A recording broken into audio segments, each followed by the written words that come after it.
58年大跃进，59年还是大跃进，人民公社三面红旗嘛。总路线、大跃进、人民公社，这叫三面红旗。三面红旗就是那个时候的事。是56年反对右派，有人讨论了，就说的过早了，有的不是善意对共产党提意见，而是带有某种攻击。这个毛主席受不了了，他最后呢还是要反过来，你错误的我要批判你。就有些人就进成了右派。当时呢，可能中央的刘少奇带着人呢，可能他不知道要多少右派，毛主席真按照95%的干部评论是好的，5%的这是差的。那差的里面还有反革命的，还有中间力量可以教育过来的，就是成为新人的，这个就不好说啊。但是右派里他就说毛主席就违背客观规律，搞命令，搞一刀切，把它放成右派。有的一句话没说好就成了右派，但是这句话要看你说的攻击的分量，对党的是真心的劝导他提意见，还是攻击他。有的是真正是攻击的，尤其是这个国民党过来的事儿，他在为了找这个团长、这个县官、这个县大爷，他绝对不会佩服你共产党，他认为他做的不对也是对的。好比他把人家抓到牢里去，他也有他当时的法律，有当时他的政策，他认为他做的对，你共产党说的不对，他是拧不过来，就弯转过来。但是共产党也一样啊，你对你反动的我要抓你，他又想不通，他说他不反动，你这个怎么说得清楚呢？所以毛主席当时我看了很多文件，他是很有分寸的。第一个是直接的源头，直接的对头，有人命案的，这是放到第一位的。哎，你说为什么有的通官，有的国民党军长，你说你家乡有个军长，你当地不能随便宣布他死刑，他没有直接源头，当地人离很远，他没有在你当地有协赞，甚至他跟家乡做好事，这个也会有。做好事的呢，当时呢有区分了，叫做红色资本家，红色资本家，也有民主人士，好比地主也有善良的，以后不跟他戴帽子，地主还是地主，这叫他民主人士，参加政协讨论，参加共产党讨论一些政策，这是好的。但是他要发表言论攻击共产党，他又变了，会成了反革命。反右的时候，他就会成了右派，他又有历史渊源，他有历史污点，所以这个东西是辩证的，地中有我，我中有你，你中有我，我中有你，一个道理。你说共产党不好，你说不上，你也好不了多少。你国民党也不是那样搞，也不是欺压百姓的，也不是扣人杂税啊。你共产党还是要搞扣人杂税，不搞扣人杂税，他那么多官员、公务员交税付工资的，是一个道理。关键看你这个党是不是跟老百姓一条心，老百姓对你是不是有意见，是不是离心离德，这个可能是分水岭。共产党也会有走向反面的。你现在你那么多同盟，你就走向了反面。党中央算是有明白人，他看穿了这一点，就是共产党叫自我革命，自己要革自己的命。他国民党是自我革命革得不好，他的几大家族掌握了整个国家的经济命脉，互相之间利用，所以他的征伐就是明争暗斗，最后他打不过共产党，就是他内部分裂了，内部起哄了。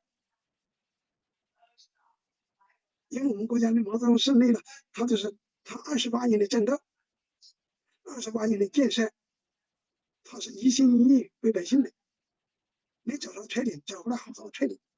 可以说，现在经过几十年的回忆，它只有优点，没有缺点。但是现在群众不是这样想，因为你共产党起发都是一窝枪统统犯，这样也不是马列主义，也不是唯物主义，也是唯心主义。唯心主义就叫形而上学。把问题看死看扁，一成不变，这叫形而上学。所以我们在社会上跟别人理论什么的，向左要思考一下，向右要思考一下，向中间也思考一下，要左中右。那种道德要求激烈一点，能够达到目的，尽快达到效果，这是左的思想。右的思想是，哎呀，身不在己，高高挂起，放一边去，这是比较右的思想。只有考虑周到一点，就不会犯错误，就不会走邪路。任何事情都把它放在左中右来考虑。所有人都能够这样领悟哲学，一切问题都好办。中国人也不会出现了很多肮脏的东西。有道理。因为毛主席在的时候，他是属于正气上升，别人没有能力，他是正气下降，外部邪气上来，所以他治国的理念就不一样，效果就不一样。如果要是那个改革开放那几年来乱，吃喝嫖赌，吃喝玩乐，共产党就自取灭亡。你是有一党限制，没办法，有多党限制就会把你陷下去。是你一党真正你符合民情，个个都服从你、尊重你、听你的话，你办的事我坚决拥护，那为何不可呢？但是你要想到别人还有意见，你要把问题看远一点，看深一点，看透一点。你不能光看好的一面。我下命令你会听的，其实你中央讲了很多正确的东西，你省一些、地一些、县一就变成位，走路调，他是不执行。执行的好的，老百姓得跟着受益；执行的不好，老百姓跟着受苦。省委、地委这是5年一届。毛泽东那个时候办的最勤的，3年一届，3年的调整，不能等你在这个地方搞油了，搞那个人际关系搞得太就是纵横交错，上下贯通，你就容易出问题。你3年还是把问题摸清楚，还有的队名都叫不清楚，有的人名字叫不清楚，他又调走了，他又从新的地方工作，所以他混得比较勤，加上搞运动，所以毛泽东时代就不会出现现在陈三拉四、对接如山的腐败现象。人家不是江泽民跟宋祖英呢，只有吃国的有李玉英呢，在家的有猫头鹰呢，他老婆贴的，是猫头鹰。太现实了。对江泽民的评价是这3鹰。宋祖英、李玉英、猫头鹰。各个省呢，哎呀，看到总书记也搞漂亮的努力，我也去搞一个。从上到下叫上行下效，都仿照。毛主席说，到了香山，他说我们进城了，再不当李自成。他说到就做到。太平天国打了17年的仗，统一了天下。进城了以后，只做40天江山。因为他内部内道都争权夺利，没办法，内部互相残杀，就没有办法搞下去，就那样失败了。所以毛主席最典型的就是提到了，我们绝不当李自成。可能周恩来在长征的时候，他是领导毛主席的，他的地位比毛主席还要高啊。他是经过几次打仗打输了，他不得不佩服毛泽东的。他说现在我没什么想法，一心一意跟毛泽东走。黄埔军校就是政治委员，这个蒋介石做校长，他是教导人，但是黄埔军校的1、2把手。周恩来却是他心服口服、心悦诚服的，愿意跟毛泽东做助手。朱德呢，他是名声大，他是武士教堂的教官，那时候他是专门搞教官。其实在国民党的时候，他也是到了一定层次的，是当时在两个党派里还搞得很和气的，甚至他还是国民党的总统嘛。当时中央苏维埃也要毛泽东到苏联去留学，他说我中国就是农民是一个家产，农村最苦，所以他要搞工农联盟。但是根本最彻底的是工人，他是无产阶级，农民有财产，有家，有农具，所以他是不算无产阶级。工人他是没有房子，没有家具，没什么，只有打工的工人，所以工人为无产阶级。所以毛主席考了这一条，充分利用工人阶级、农民、工农联盟、阶级联盟对付国民党，所以他革命的成功。所以改革开放的时候，有时候中央领导也可能是带着人说，贫穷不是社会主义，这个是带有挑逗性的，利用人的心理状态，个个都想发财，这都是一个性的，从小是自私的，你拿糖果拿到小孩手上，你是要不回来的。他跟你建立了感情以后，你才讨回来，他知道你有他给他，真正是陌生人你是讨不回去的，这是本能的，人性决定的。所以用这个说贫穷不是社会主义，社会主义是富还是要从穷开始，没有穷，没有自力更生，没有相互奋斗，没有烽火图强，哪有富呢？意思上，他改革开放就是为了大众都富起来，这句话是带有挑战性。我在微信上听到有人说，毛主席搞28年革命，也个个都是穷人，个个都贫穷了，你吃得上都没下的，他都愿意给他搞革命，这就是精神所在。所以把毛主席当成神是没有错的，可能只跟他这个思想者才是对的，跟别人思想者都错的。你现在就分出来了，富的相当富，穷的相当穷。现在我们有人家也明白的这个道理，也开始准备在这方面考虑。我们改革开放几十年是利用卖农民的土地换取老百姓的资金买那个房子，本来这个房子像我们这个房子，现在做大概也值1000多块钱一个平米，越做的高的越便宜，对不对？因为它这个高度越高，它那个容积力就是越多。农民做的房子一层建的面积那么大，为什么那么大呢？它有牛有猪有狗有厕所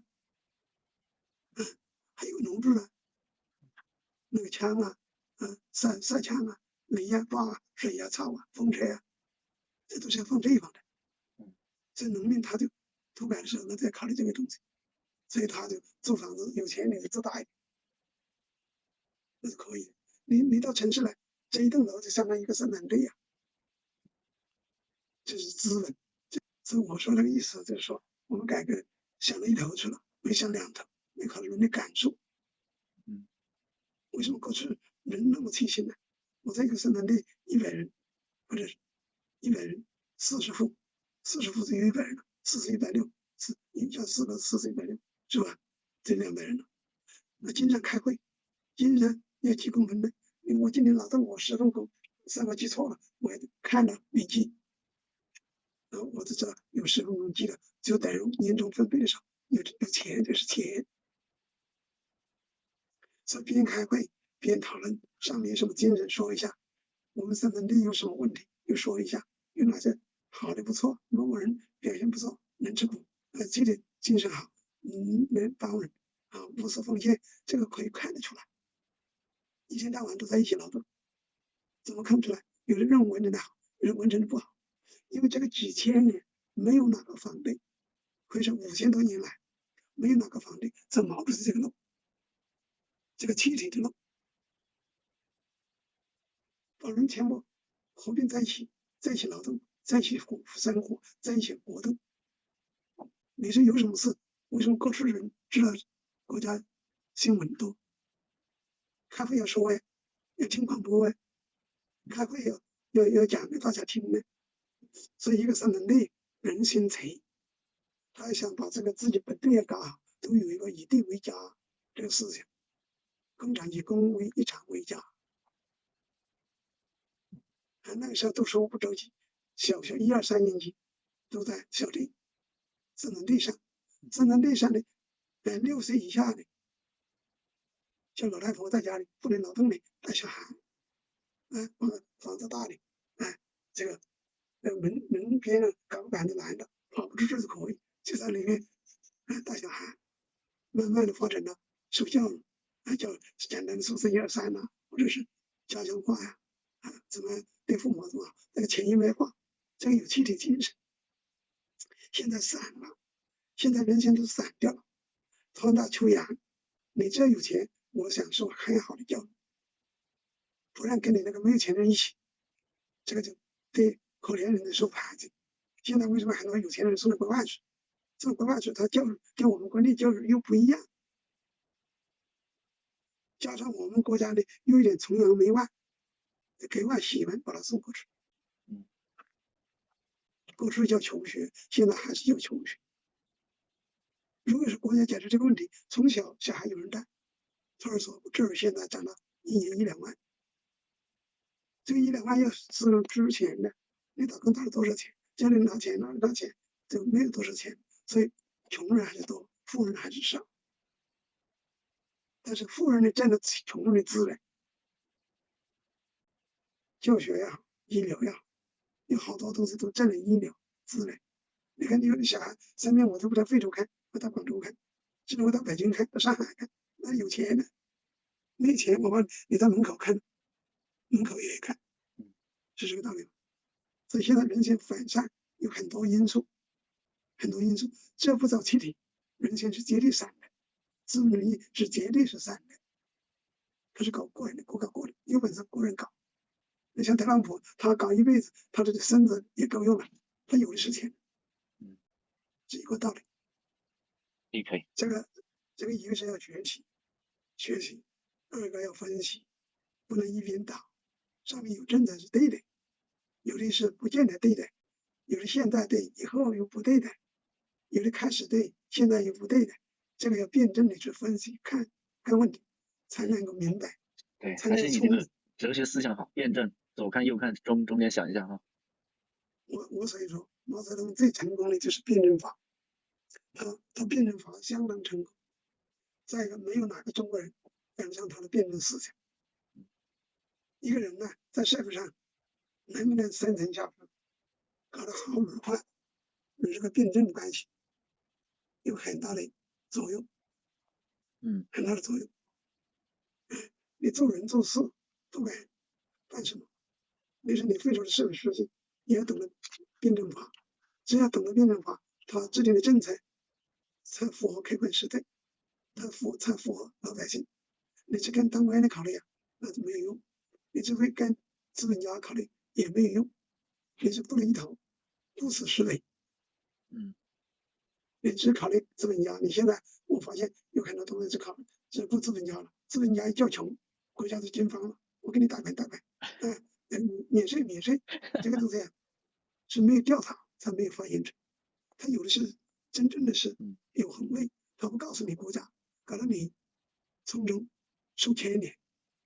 他偷税漏税怎么偷呢？他今年产值有1个亿，他做2本账，对国家层面这个账我是做5000万，这5000万收起来，他是藏着了5000万，这5000万不交税的话，他是拖了5000万。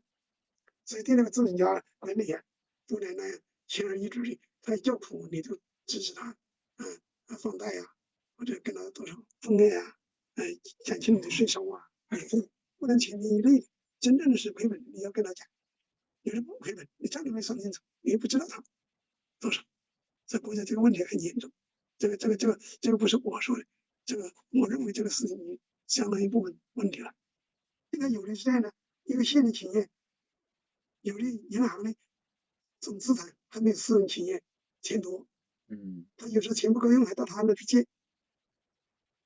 到了这样地步。对。原来我在那个公社的时候，那个时候我就知道，这个国家税收完不成，要到你那个农主场，你去贷款，今天贷款，明天返还。